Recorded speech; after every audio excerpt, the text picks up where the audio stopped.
Hello, fellow collectors, and welcome to the channel, or welcome back. And today on Coffee and Cards, we are going to talk about the 1986 Donruss Jose Canseco rated rookie card. Let's go.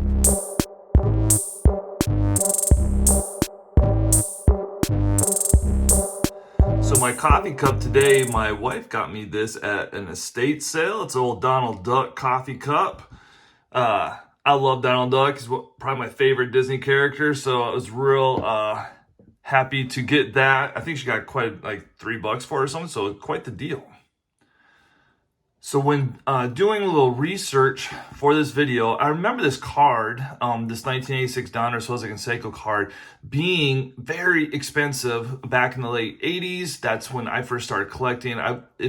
My recollection was that this card was well over $100 at that time. So when doing some research, I did find this Beckett article that even stated that this card was part of the $100 card club at that time. So I was right about that. For whatever reason, this card was it was his rookie card.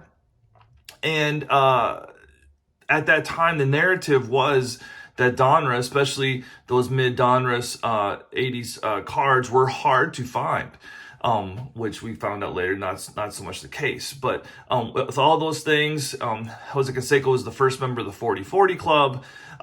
The cards supposedly being hard to find.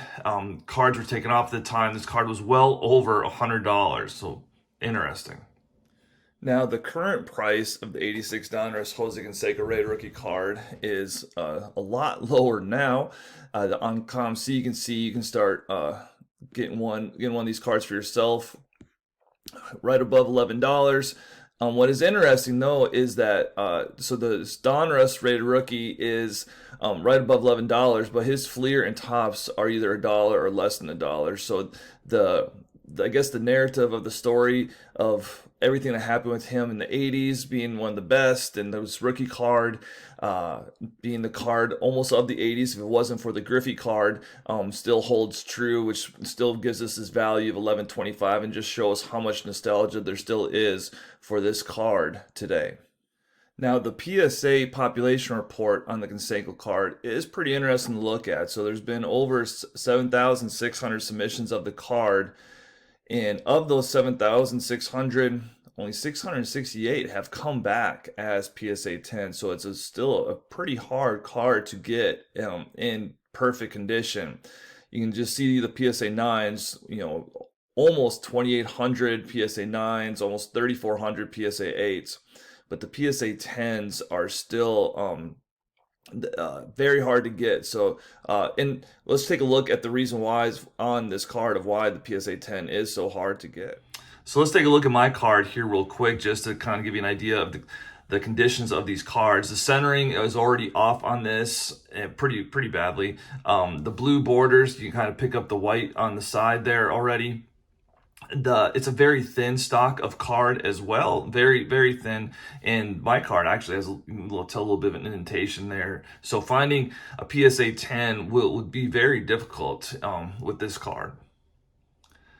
So the back of the card is the typical Donruss, what they put on the back of cards at that time. You have the stats, career highlights, general information up there. Boy, what I find interesting with this is the amount of negative space you have there, which you would not find at all in cards today. So I thought that was a pretty interesting little piece on this card. So when I got back in the hobby, this was one of the first cards I wanted to get. I was able to get this for a few dollars, and just because in doing the research for this video, most every article I read on the card really said that if it wasn't for the 89 Griffey, this was really the card that kind of defined that 80s era, just from the popularity to everything about Canseco, and then just kind of, what happened afterwards. And so I think this card too hurts me in a way, in that, when I see these big prices of all these players, I always think back to cards like this that were, really high priced, at least for a kid back in the day, and then what happened with his career and what happened to the value of this card. So just a real interesting card, and just the story behind it all. So I hope everyone is doing well, and until next time, YouTube, be good.